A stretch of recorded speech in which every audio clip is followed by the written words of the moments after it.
الحمد لله وحده والصلاة والسلام على من لا نبي بعده وعلى آله وأصحابه الكرام البررة. بسم الله الرحمن الرحيم.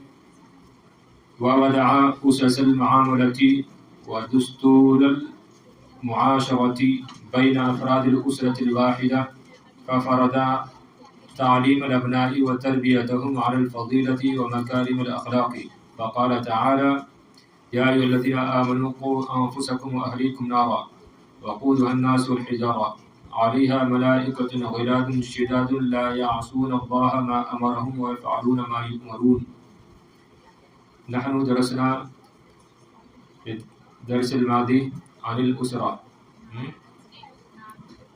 درسنا بعض الأشياء، درسنا بعض الأحكام عن الأسرة في ضوء القرآن الكريم، وإن شاء الله نحن ندرس اليوم أيضا بعض الأحكام، بعض الأشياء عن المعاشرة، عن المجتمع. فأولا نحن ندرس اليوم كيف وضع أسس المعاملة ودستور المعاشرة، وكيف أوصى القرآن بالوالدين والإحسان إليهما، وماذا قال عنه في القرآن المجيد. فنحن ندرس هذه الأحكام إن شاء الله اليوم. ركزنا على الدرس يا بنات. ووضع أسس المعاملة، اور معاملے کی بنیادوں کو قائم کیا، یا اور لین دین کے بنیادی اصول قائم کیے، اور دستور المعاشرتی، اور معاشرتی دستور کو مقرر کیا، بین افراد الاسرۃ الواحدہ، ایک خاندان کے افراد کے درمیان، ففرض تعلیم الابناء، پس اولاد کی تعلیم کو فرض قرار دیا، وتربیتہم، اور ان کی تربیت کو فرض قرار دیا، کس چیز پر؟ علی الفضیلۃ، بھلائی پر، وعلی مکارم الاخلاق، اور عمدہ اخلاق پر، اور بہترین اخلاق پر، چنانچہ فرمایا. صحیح ہے. وضع یدعو، رکھنا، لیکن یہاں پر رکھنے کا معنی اچھا نہیں لگ رہا ہے، یہاں پر وضع کیا، مقرر کیا. صحیح ہے نا. اسس یہ جمع ہے اساس کی، بنیادیں. معاملہ مصدر ہے. دستور، دستور، یہ دستور نہیں، دستور ہونا چاہیے نا. دال پر ضمہ نہ پڑھیں، دال پر آپ فتح پڑھیں. دستور، دستور نہیں، دستور نا. جمع دساتیر آتی ہے. یہ اس کا معنی تھا قانون. المعاشرہ معلوم ہی ہے آپ کو، عاشرہ یعاشر، معاشرہ مصدر ہے مفعلت کا. اس طرح معاملہ بھی مصدر ہے نا. بین افراد، فرد کی جمع افراد، اشخاص، لوگ. اسرہ آ چکا ہے، جمع اسر آتی ہے، خاندان، فیملی. الواحدہ. فرد یفرد، فرد یفرد، ضرب یضرب سے. تعلیم، علم یعلم، تعلیم کا مصدر ہے. ابنا، ابن کی جمع ہے. تربیت، یہ بھی یہ مصدر ہے. الفضیلہ صفت ہے، معنی اس کا آتا ہے بھلائی، بھلائی. مکارم، مکرومتن کی جمع ہے. مکرومتن کی جمع مکارم، اس کا معنی کیا آتا ہے؟ بہترین، بہترین اور افضل. اخلاق، خلق کی جمع ہے. انک لعلی خلق عظیم، آیا نا قرآن شریف میں، انک لعلی خلق عظیم. تو یہ جمع ہے الاخلاق، خلق کی. بہترین اوصاف کو یہ مکارم اخلاق کہا جاتا ہے. یہ اخلاق کہتے ہیں وہ اوصاف جو نیکی پر، اچھے کاموں پر ابھارتے ہیں. چلیے. ووضع اسس المعاملۃ، اور قرآن شریف نے لین دین کی بنیادوں کو مقرر کیا. اور قرآن شریف نے، کیونکہ وضع کیا ہے؟ فعل ہے، اور اسس یہ فاعل ہے نہیں، فاعل نہیں ہے نا. تو کیونکہ اگر فاعل بنا دیں گے تو پھر معنی غلط ہو جائے گا کہ معاملے کی بنیادوں نے مقرر کیا، تو اس کا تو کوئی معنی ہی نہیں ہے نا. تو کوئی بھی فعل بغیر فاعل کے نہیں پایا جاتا ہے. وضع فعل ہے، اور قاعدہ ہے کہ کوئی بھی فعل بغیر فاعل کے نہیں پایا جاتا. تو اب اس کا فاعل ہم کو تلاش کرنا ہے. تو ہم نے یہاں پر عبارت میں دیکھا کہیں بھی اس کا فاعل نہیں ہے، کیونکہ دستور المعاشرہ اس کو بھی فاعل نہیں بنا سکتے. اسی طرح آگے کوئی بھی کلمہ ایسا نہیں ہے کہ فاعل بن جائے. تو جب پورے جملے میں کوئی فاعل بننے کی صلاحیت نہیں رکھتا ہے تو آپ کیا کریں گے؟ ہوا کی ضمیر کو فاعل بنائیں گے، اور وہ راجع کدھر؟ قرآن کی طرف. صحیح نا؟ ہاں. تو معنی کیا ہوگا؟ اور قرآن شریف نے لین دین کی بنیادوں کو مقرر کیا، ودستور المعاشرتی، اور معاشرتی قانون کو مقرر کیا، بین افراد الاسرۃ الواحدہ، ایک یا ہر بھی لگا سکتے ہیں، ہر خاندان کے افراد کے درمیان. ففرض تعلیم الابناء وتربیتہم، پس بیٹوں کی تعلیم اور ان کی تربیت کو فرض قرار دیا. کس پر؟ علی الفضیلتی و مکارم الاخلاقی، بھلائی پر اور عمدہ بہترین اخلاق پر. چنانچہ فرمایا فہمتم جیدا؟ یا ایھا الذین آمنوا قوا انفسکم واہلیکم نارا، اے ایمان والو اپنے آپ کو بچاؤ، واہلیکم نارا، اور اپنے گھر والوں کو بچاؤ. کس سے؟ آگ سے. وقودھا الناس الحجارہ، کہ جس کے ایندھن لوگ اور پتھر ہیں. علیہا ملائکۃ، اور اس پر فرشتے مقرر ہیں، ایسے فرشتے مقرر ہیں، غلاظ جو طاقت والے ہیں، شداد اور سختی کرنے والے ہیں. سمجھے ترجمہ؟ لا یعصون اللہ ما امرہم، وہ نافرمانی اللہ رب العزت کی نافرمانی نہیں کرتے ان کاموں میں، ان امور میں جو ان کو یا جن کا ان کو حکم دیا جاتا ہے. وَيَفْعَلُونَ مَا يُؤْمَرُونَ، اور وہ وہی کرتے ہیں جن کا ان کو حکم دیا جاتا ہے، جن کاموں کا ان کو حکم دیا جاتا ہے. تو اے ایمان والو، تم اپنے آپ کو اور اپنے گھر والوں کو اس آگ سے بچاؤ کہ جس آگ کے ایندھن لوگ اور پتھر ہیں، اور اس آگ پر یا اس جہنم پر ایسے فرشتے مقرر ہیں، غلاظ شداد، جو سخت ہیں اور طاقتور ہیں، اور جو اللہ رب العزت کے احکام کی نافرمانی نہیں کرتے ہیں. وَيَفْعَلُونَ مَا يُؤْمَرُونَ، اور وہ وہی کرتے ہیں جن کو حکم دیا جاتا ہے. صحیح ہے؟ آگے دیکھیے. وَقَدْ أَوْصَى الْقُرْآنُ بِالْوَالِدَيْنِ وَالْإِحْسَانِ إِلَيْهِمَا وَالْعَطْفِ عَلَى ذَوِي الْقُرْبَى وَالْيَتَامَى وَالْمَسَاكِينِ وَابْنَاءِ السَّبِيلِ وَرِعَايَةِ حُقُوقِ الْجَارِ فِي قَوْلِهِ تَعَالَى وَقَدْ أَوْصَى الْقُرْآنُ بِالْوَالِدَيْنِ وَالْإِحْسَانِ إِلَيْهِمَا، اور قرآن شریف نے والدین کے ساتھ حسن سلوک کرنے کی وصیت کی. اوصا یہ وصیت کے معنی میں بھی آتا ہے اور حکم کے معنی میں بھی آتا ہے. ٹھیک ہے، تو یہاں پر حکم زیادہ مناسب ہے. تو قرآن شریف نے والدین کے ساتھ حسن سلوک کرنے کا حکم دیا.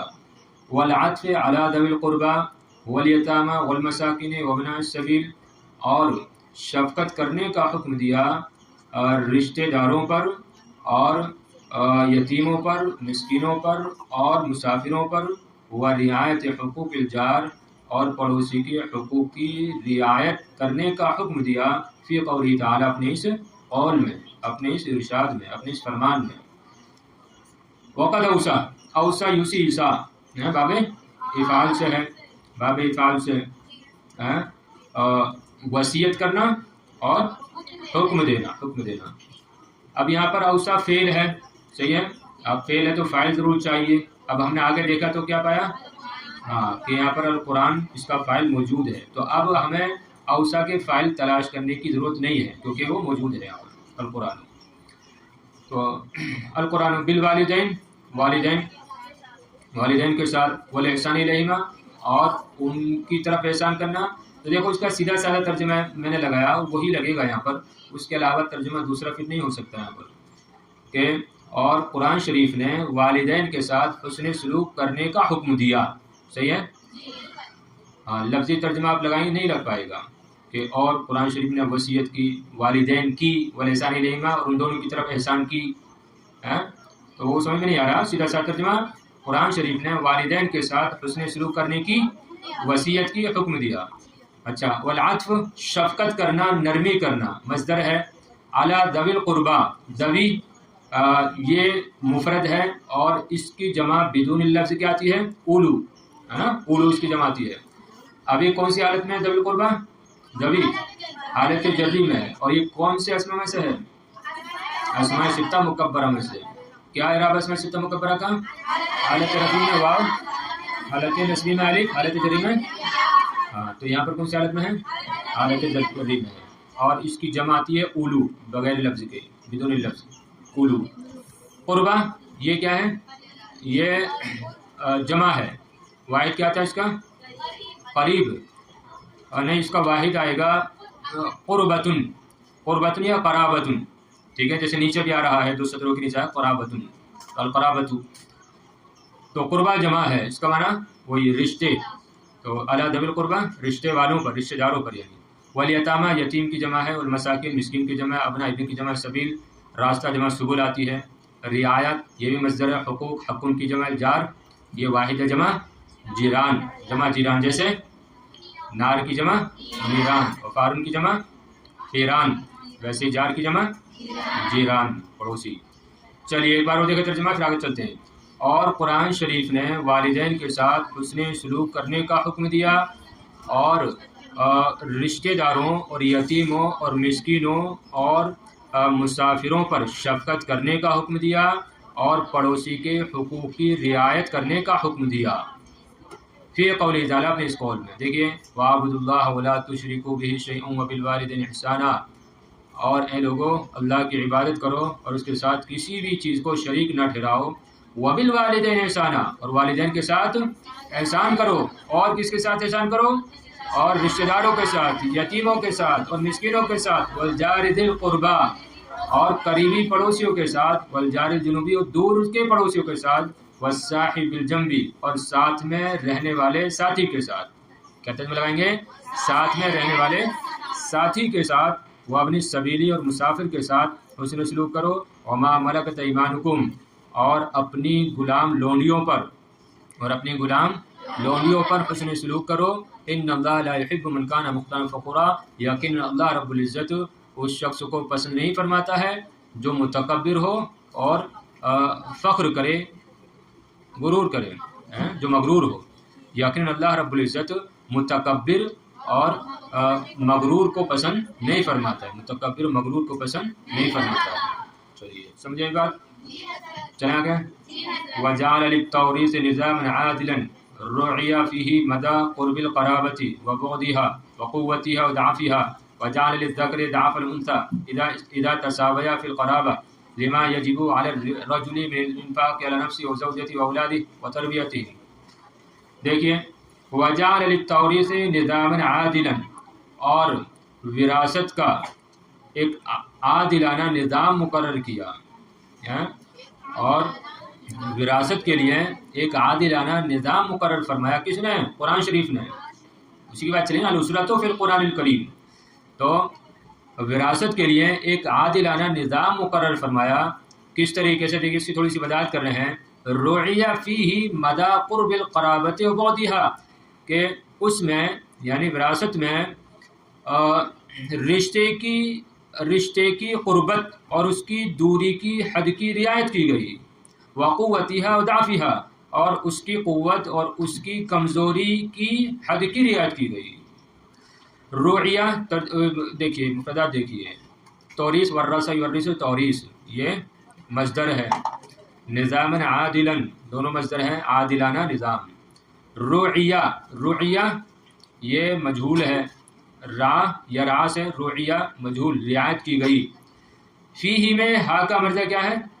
توریث یعنی وراثت، یہ وارث بنانا. ٹھیک ہے، تو فیہ میں ہا ضمیر مذکر کا مرجع توریث. مدہ اس کا معنی آتا ہے، اس کے معنی دیکھو کئی آتے ہیں، گنجائش بھی آتا ہے اور بھی آتے ہیں، لیکن یہاں پر جو ترجمہ وہ فٹ ہو رہا ہے وہ حد. اس کا معنی کیا لگائیں گے؟ حد. سمجھ، کسی چیز کی حد ہوتی ہے نا، وہی حد. قربت ہے نا، قربت قریب. القرابت یہ رشتہ. قرابت کا معنی ہے پر رشتہ.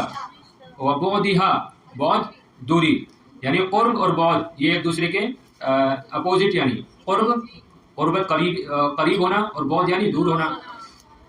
وقوتھا، قوت یعنی یہ طاقتور ہونا. وضعف، کمزور ہونا.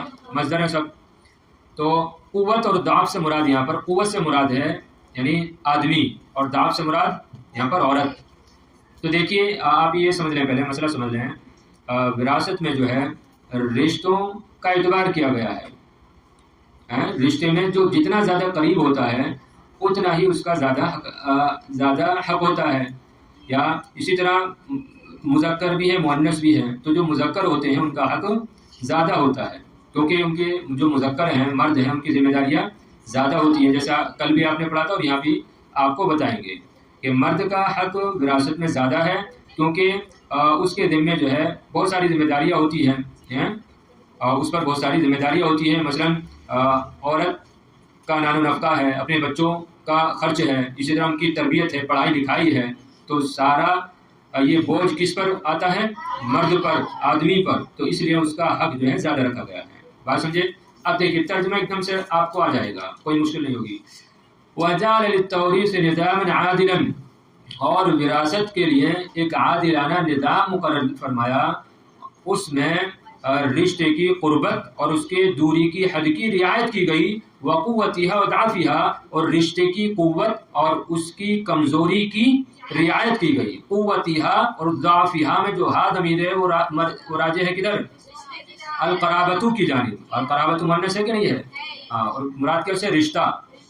تو وراثت میں رشتے کی قربت اور اس کی دوری کی حد کی رعایت کی گئی، اور رشتے کی قوت اور اس کی کمزوری کی رعایت کی گئی. اب دیکھیں اس کی وضاحت کر رہے ہیں. اور وَجَعَلَ لِلذَّكَرِ ضَعْفَ الْأُنثَىٰ إِذَا تَسَاوَيَا فِي الْقَرَابَةِ. اچھا، اور مذکر کے لیے مؤنث کا دگنا مقرر کیا.